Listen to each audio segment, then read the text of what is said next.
How's it hanging, you handsome devils? Thanks for tuning on into this video. Radio show from me is going to be off for the next week.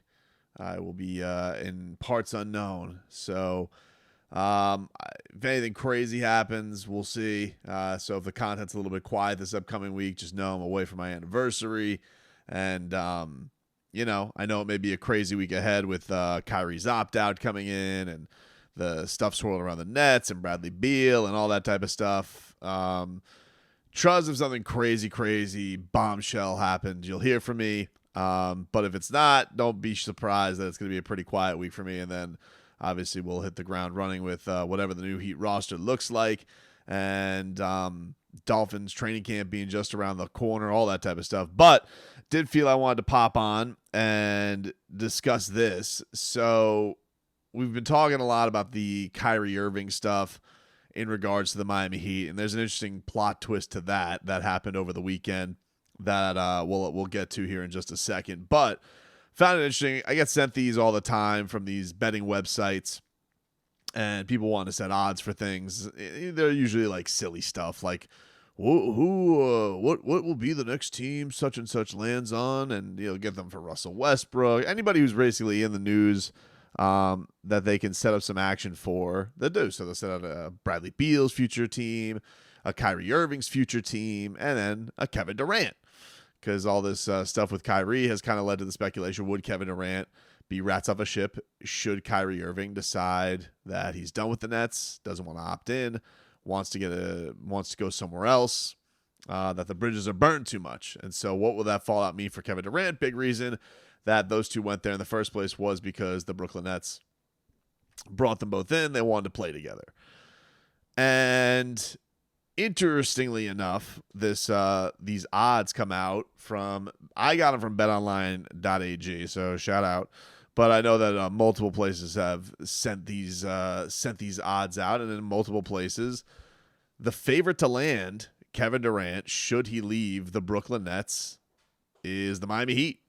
The Miami Heat are the current favorite, according to odds makers, to land Kevin Durant should some move come to the spot. Like right now, according to their odds, they have the Heat at plus 250, the Grizzlies at plus 400. I don't know if that's just based off a John Morant tweet or what, but the Grizzlies, the Hawks at plus 450, the Suns at plus 500, and then you have the Clippers at plus 550.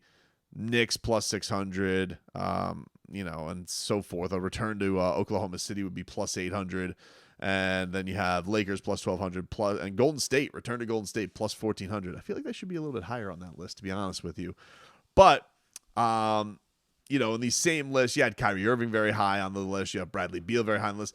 Most odds makers have the feeling that if there is a star to be had, Miami is going to be in the game some way, somehow. Which you understand why. Look, first, a couple things. The Heat do have the movable salaries to make something happen. They have a really, really good young trade asset in Tyler Hero. They have other good young trade assets in Max Strus, Gabe Vincent. Like there's ways that they can make salaries work because of Kyle Lowry and Duncan Robinson. And so the flexibility to make things happen is pretty good for Miami. Plus, they have a guy in Jimmy Butler they would feel like a lot of people want to play with, and they have a market in a lot of places people feel like they'd be cool with playing with, So I think for all those reasons, that's why you see Miami so high on the list as opposed to, some other teams that maybe don't have that kind of flexibility, maybe don't have those assets to make the move happen. The other thing that you had national media wise, Brian Windhorst came out and he put the kind of rumblings out there because he was saying something to the effect of the Godfather move is not to go after Kyrie Irving, that the Godfather move is to go after Kevin Durant and see where the chips fall from that. This was actually echoed, funny enough, by former Miami Heat first round pick. We just had draft week. Multiple stints with the team. Beloved in my heart. I really, really have a soft spot for this guy. And that is Michael Beasley. And Michael Beasley came out and said on Twitter yesterday, he said something to the effect of, let me get the exact tweet up here for you. He said, "Let it blow. Wait for Kevin. Hashtag let's go Heat," with a bunch of laughing, crying emojis.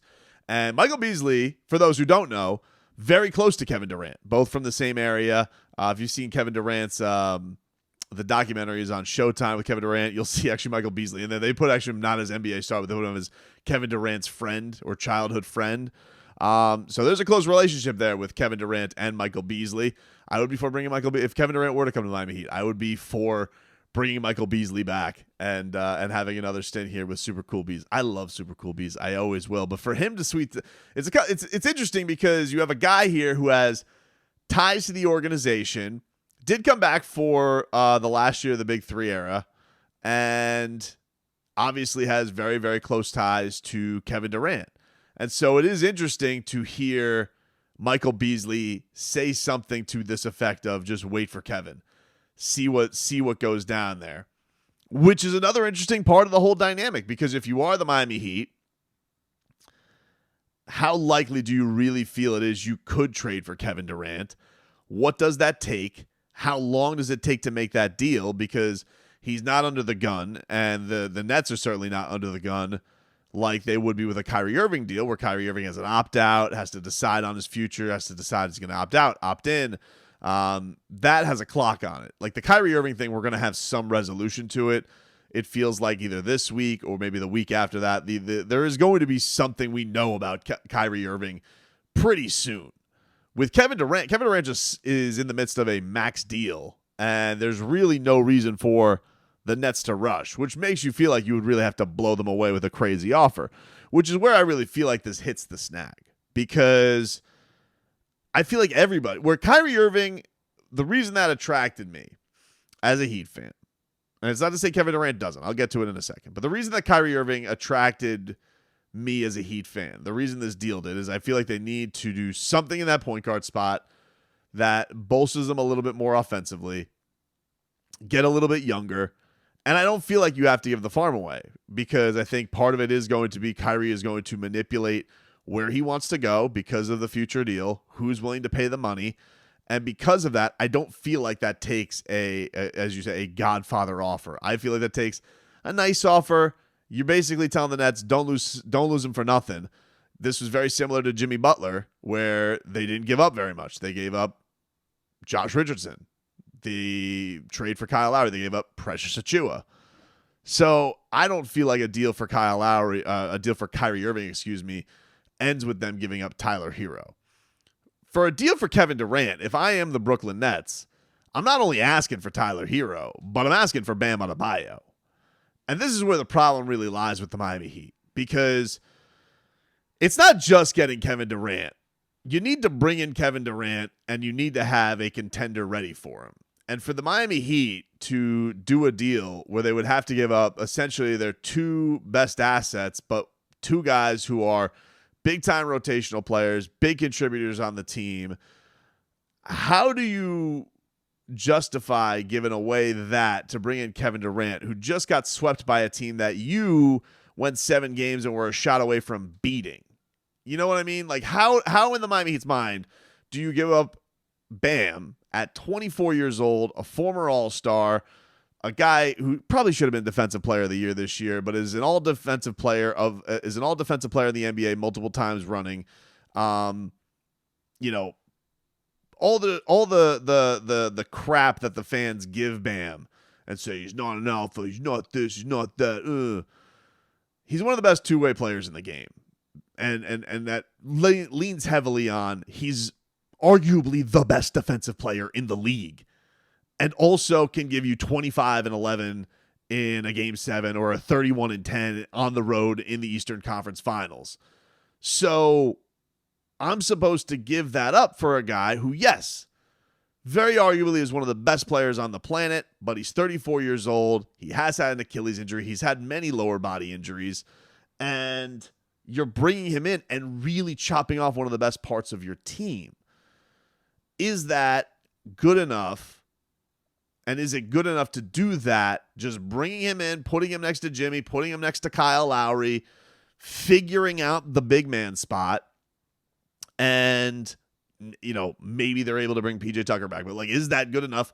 Maybe it is. Maybe people feel like it is. But I feel like you're essentially giving up your second best player, and you're getting a guy who is obviously worlds better offensively, but is not the capable player defensively, is 10 years older than this guy, and it better work because you're going to put yourself in the same position that the Brooklyn Nets are in with no youth. You've handed the keys on over, and I just think that that's something I would really, really hesitate on. I really do. Because to me, it feels very much like if I'm giving up stuff for Kyrie Irving, but I feel like I'm really bolstering a weakness on the team in improving offensively, as opposed to I have to give up a hell of a lot for Kevin Durant. And what is he? Is even having Kevin Durant, is that good enough with Kevin and Jimmy? Is that good enough to win in the East? Is losing Bam, replacing him with Kevin, and then just kind of figuring it out, because you're probably going to have to give up Tyler too. If you can make that happen, is that good enough to win the? And I say I don't think so. I don't know. I think it's an I don't know. And if it's an I don't know, do you make the deal? If some way, somehow, Pat Riley was able to get Kevin Durant without giving up Bam Adebayo, which I would think is all the draft picks, all the draft swaps, and I would imagine they're down in the future because the Nets are going to want to bet on the Heat really cratering at one point, just like they're kind of dealing with right now. They're trying, like you're trying to get all of your mistakes back. It's like draft day with Kevin Costner. Like you're trying to get all your mistakes back and fixed. And it definitely involves giving up Tyler Hero. I think that if Pat Riley can somehow pull off getting Kevin Durant and linking Kevin Durant up with Bam Adebayo and Jimmy Butler, it's nearly as impressive as getting the big three. I mean, nothing is ever going to be getting the big three, but it's as close, I think, as Pat Riley could possibly get to impressing people with the big three. The other part of that is, too, if you're Kevin Durant, like, do you want to go to a Miami Heat team that doesn't have Bam Adebayo? Because, like all of these players, people want to play with a guy like Bam. As much as he gets from the fan base and the casuals on Twitter, people love him. People like playing with a guy like him. He's unselfish. He's young. He's athletic. He defends his ass off. He makes up for other people's mistakes. He sets everybody else up, and he's 24 years old. Going to be 25 in a couple weeks here, okay? 25 years old. Like, not even in his prime yet.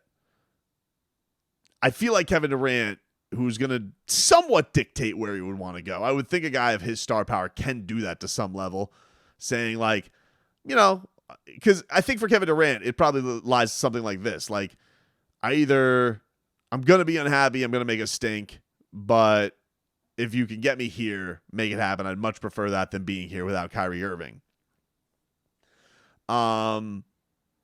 That to me is like, I don't feel like Kevin Durant puts Miami in that category if they don't have Bam. A guy I played with on the Olympics, had a lot of great things to say about him on certain podcasts. I just feel like he is a big key for a lot of people wanting to play here. Same thing with Kyrie Irving. One of the big reasons I feel like it makes sense is great relationship with Bam Adebayo. Seemingly has had a great relationship with Jimmy Butler in the past. This stuff matters. Like you see what happened to the Brooklyn Nets, and you think that you have good relationship with guys with James Harden, and then boom, it all blows up. So I do feel like all of this stuff is very, very important. And also is interesting to know, where do the Heat stand with Jimmy Butler being cool with them getting rid of Kyle Lowry, who he's very close to. You don't know. We all assume that he's cool with it, but we don't necessarily know that he's cool with that. So that's an interesting nugget into this. Is there a way that the Miami Heat somehow could pry both guys from Brooklyn over, and then it's like you're essentially the Nets now, but the whole idea of instead of them bringing Ben Simmons back, they're going to have Jimmy Butler. Is there something like that where they flip the entire roster? I think that's craziness. We're getting a little bit down the road. But them being the better favorites for Kevin Durant is certainly interesting. I just think that KD, I don't know how the Nets would want to do that deal unless they're getting Bam back. I don't know how the Miami Heat are with a Kevin Durant, Jimmy Butler-led team and no Bam Adebayo, and I don't know how much Kevin Durant has a desire to play with Jimmy Butler and not having Bam Adebayo. I don't know. I think that's all interesting stuff out there.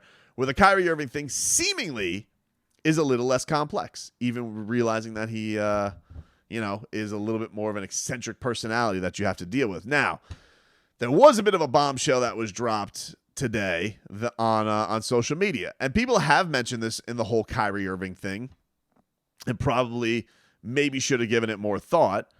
But Mickey Arison tweeted out today on his Twitter account, and Mickey is not most of it's just carnival ads and like great Heat road win, everybody. It's not like the most thrilling tweeter in the world. But he tweets out this article, which I've not read, okay?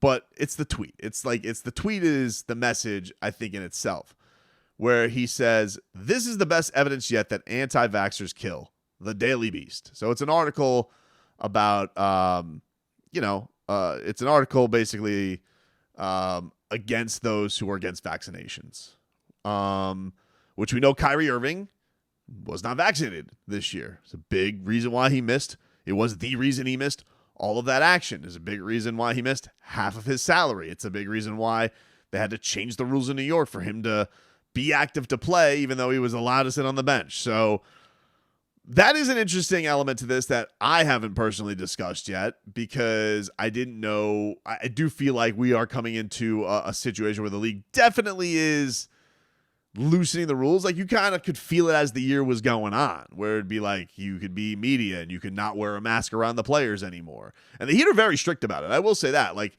the Heat, even for optics, would like the guys just to wear, like, they were doing interviews via Zoom by themselves with masks on, which seems unnecessary. It was overkill, but it was a message. Like, the owner put out the message that he really wanted the guys to be, pro-mask, pro-vaccine, is using the arena so people can get booster shots. Mickey Arison is very, very behind. And again, I'm not here to get into a COVID-19 debate. For all of you who want to do that in your comments, you're wasting your thumbs. I'm not reading them, just so you know.